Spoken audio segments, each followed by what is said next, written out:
అంతర్జాతీయ మార్కెట్లలో మన కరెన్సీ వెలవెలబోతోంది. రోజురోజుకు రూపాయి క్షీణిస్తోంది. గురువారం సెషన్లో ఏకంగా 92 రూపాయల మార్కును తాకింది. ఇదే రూపాయి జీవితకాల కనిష్టం. డాలర్తో పోలిస్తే రూపాయి మారకం విలువ ఇంతగా ఎప్పుడూ క్షీణించలేదు. అమెరికా ఫెడరల్ రిజర్వ్ వడ్డీ రేట్లను యథాతథంగా ఉంచింది. అగ్రరాజ్యంలో ద్రవ్యోల్బణం పెరుగుతోందని ఫెడ్ చెప్తోంది. దీంతో డాలర్ స్వల్పంగా కోలుకుంది. అదే టైంలో రూపాయి మరింత క్షీణించింది. దీనికి తోడు భౌగోళిక, రాజకీయ అనిశ్చితులు ఉండనే ఉన్నాయి. ఇంకోవైపు అమెరికాతో ట్రేడ్ డీల్ వార్ కొనసాగుతోంది. వీటన్నింటి వల్ల రూపాయి విలువ రోజురోజుకు పడిపోతోంది. మరి పడిపోతున్న రూపాయిని నిలబెట్టడానికి ప్రభుత్వం ఏం చేస్తోంది? మరి ముఖ్యంగా ఈ బడ్జెట్లో రూపాయి విలువను పెంచేందుకు ఆర్థిక మంత్రి ఎలాంటి చర్యలు తీసుకున్నారు? దీనిపై మార్కెట్ వర్గాలు ఆసక్తిగా ఎదురుచూస్తున్నాయి. రూపాయి విలువ ఇలానే పతనమవుతుంటే ఆర్బీఐ నిర్దేశించిన వృద్ధి రేటును ఇండియా అందుకోవటం కష్టమవుతుంది. రూపాయి విలువ మరింత క్షీణించకుండా ఉండేందుకు ఈ బడ్జెట్లో నిర్మాణాత్మక సంస్కరణలపై ఎక్కువగా దృష్టి పెట్టే అవకాశం ఉంది.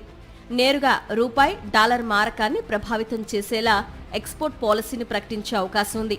అటు విదేశీ ప్రత్యక్ష పెట్టుబడుల్ని మరింత ప్రోత్సహించేలా కొన్ని ప్రకటనలు చేసే అవకాశాలున్నాయి. కీలకమైన పెట్టుబడులపై సుంకాలు తగ్గించడం, ఎగుమతుల్ని ప్రోత్సహించడం, కొన్ని ప్రభుత్వ రంగ బ్యాంకుల్ని ఆధునీకరించడంతో పాటు ఏకీకృతం చేయడం వంటి ప్రకటనలు ఈసారి బడ్జెట్లో ఉండే అవకాశం ఉంది. ఇవన్నీ రూపాయి విలువను పెంచే చర్యలే.